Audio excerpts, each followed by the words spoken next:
सबसे अजीब खबर यह है कि नेपाल इस बार जो बिहार के चंपारण जिला में स्थित गंडक बैराज है, इस गंडक बैराज के मरम्मत के काम को रोकवा दिया है। अब बताइए, बाढ़ आने का समय आ गया, बरसात का समय, बिहार डूब जाता है बाढ़ में, और गंडक बैराज को बनाना एकदम जरूरी है, उसकी रिपेयरिंग जरूरी है, और उसको रोक दिया है। तो पहले आप बांध और बैराज में अंतर समझिए। बांध को इंग्लिश में डैम बोलते हैं, बैराज तो बैराज है।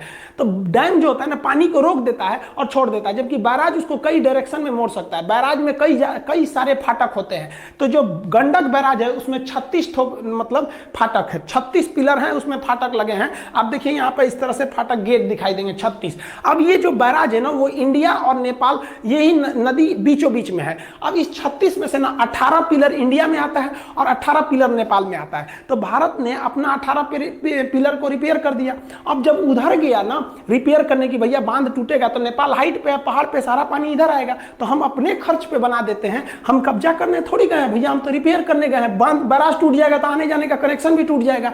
तो वहां नेपाल ने बैरिकेडिंग लगा दी, कही कि हमको गवर्नमेंट से परमिशन नहीं है। अब बिहार गवर्नमेंट केंद्र सरकार को भेज रही है। अब बताइए, इतने छोटे से चीज के लिए, और वो भी कोई नया पहली बार थोड़ी हुआ है, ये हमेशा से ऐसा होते आया है कि बैराज को मेंटेन किया गया है बाढ़ के समय। अब जैसे ये देखिए नदी है, गंडक नदी, आप अगर देखिएगा गंडक नदी में, तो इसमें ये आपका बैराज है, गंडक बैराज। इसमें से 18 ठो इंडिया की ओर है, 18 ठो नेपाल की ओर है। तो इधर भारत हो गया, ये हो गया नेपाल। अब इस पर बैराज बना दिया गया। आप कहेंगे कि सर अगर इसमें बैराज बना दिया गया है तो फाटक लग गया है, तो इस नदी से किसी नाव को जाना होगा तो कैसे जाएगी? तो उसके लिए एक साइड से आर्टिफिशियल नदी बनाई जाती है और यहां से क्रॉस करके इस नदी को इसमें लेके चले जाया जाता है। तो ये बैराज को बनाने में क्या जाना था भैया, ये तो बॉर्डर एरिया है, इधर पे नेपाल है और इस साइड में भारत है। रिपेयर हो जाएगा तो क्या मतलब बन जाएगा? आपको इससे क्या प्रॉब्लम है? इसका मतलब ये बेनिफिट उठाना चाह रहे हैं कि आप ऊंचाई पे हैं, बाढ़ आएगा तो आप थोड़ी डूबेगा, ये ना डूबेगा, भारत भी डूबेगा ना। जिस समय भारत ये सोचने लगेगा ना कि आप तो नेपाल भाई, आप तो ऊंचाई पे हैं और उधर से पहाड़ है तिब्बत, वहां से आपका ट्रांसपोर्टेशन नहीं हो सकता है,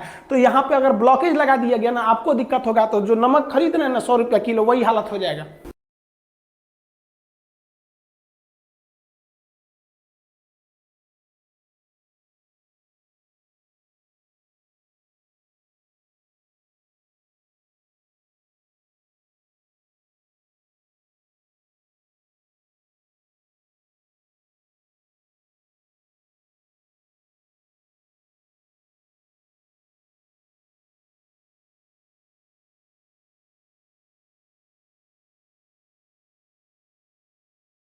लेकिन बिहार में जब बाढ़ आता है ना, तो आपको एक तो दुकान नहीं मिलेगी जहां इस तरह के लाइफ बोट मिल सके और लोगों की मासूम जिंदगी को बचा सके। ये दिखाता है कि हमारा समाज, हमारी सरकार त्योहारों को ज्यादा महत्व देती है, लोगों की जिंदगी से ज्यादा महत्व उनके लिए ये त्योहार है। हम ये नहीं कह रहे हैं कि त्योहार मत मनाइए, इसको और धूमधाम से मनाइए, लेकिन ये ज्यादा जरूरी है जान बचाने के लिए।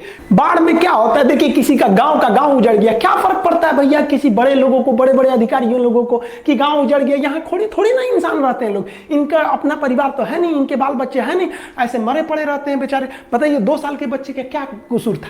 इसका कसूर क्या था कि इनको बड़े बड़े अधिकारियों ने पैसा घोटाला करके मार दिया। यहाँ पर एक नहर नहीं बना 1947 से। बाढ़ के मंजर में क्या हाल होता है जरा देखिए, ये सहमे हुए बच्चों का बचपना देखिए। ये है हमारे देश के भविष्य, केला पे बैठ के बाढ़ पार कर रहे हैं। कल को इन्हीं के कंधों पर देश की जिम्मेदारी होगी या इनको कहा जाएगा कि तुम चाइना से आंख में आंख मिला के देखो। ये क्या लड़ेंगे दुश्मन से? ये तो अपने देश के गलत नीतियों का शिकार बन गए बेचारा, जीने के लिए ये लोग अपना जद्दोजहद कर रहे हैं। ये क्या लड़ेंगे यहाँ पर? बताइए, ऐसे मासूम लोग मर गए। हमारे नरेंद्र मोदी जब ट्रेन में चाय बेचते थे, कोई जानता था कि प्रधानमंत्री बनेंगे?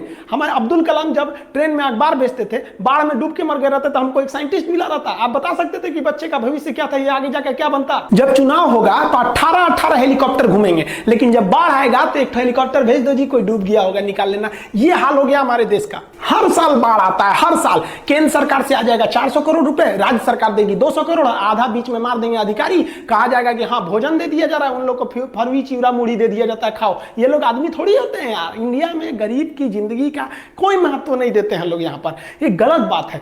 हमारे यहाँ बाढ़ आएगा, बाढ़ के बाद क्या होगा? नीतीश कुमार आएंगे बिहार में देखने, हवाई जहाज में बैठ के, हेलीकॉप्टर में, हाँ सर्वे हो गया। फिर मोदी जी आएंगे, एगो स्टेटमेंट आ जाएगा, ये हम इस पे राहत दे रहे हैं। भैया आप राहत क्यों देते हैं किसी को? आप उस समस्या का समाधान क्यों नहीं करते हैं? नहर क्यों नहीं बना पाते हैं? रातों रात 1-2 पार्टियों का गठबंधन हो जाता है, रातों रात गठबंधन टूट जाते हैं, लेकिन 1947 से 2020 तक आप नदी नहीं जोड़ सके। इससे बड़ा नाकामयाबी क्या हो सकता है? देखिए, आज की स्थिति के लिए कहीं ना कहीं जिम्मेदार हम भी हैं।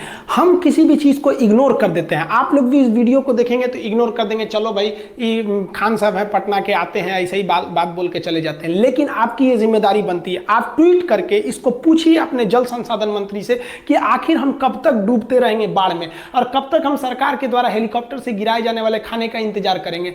ये स्थिति बहुत खराब है। हमारे समाज को इस तरह से तोड़ा जा रहा है कि समाज जिंदा रहने को ही विकास समझने लग रही है। ये गलत है। आप अगर हाथ पे हाथ रख के बैठे रहेंगे ना कहीं ना कहीं इस देश को बर्बाद करने में आप भी योगदान कर रहे हैं। आप जहां से भी आप सवाल पूछिए, आपका अधिकार है, आप लोकतंत्र में रहते हैं, कोई चाइना के कम्युनिस्ट में नहीं रह सकते।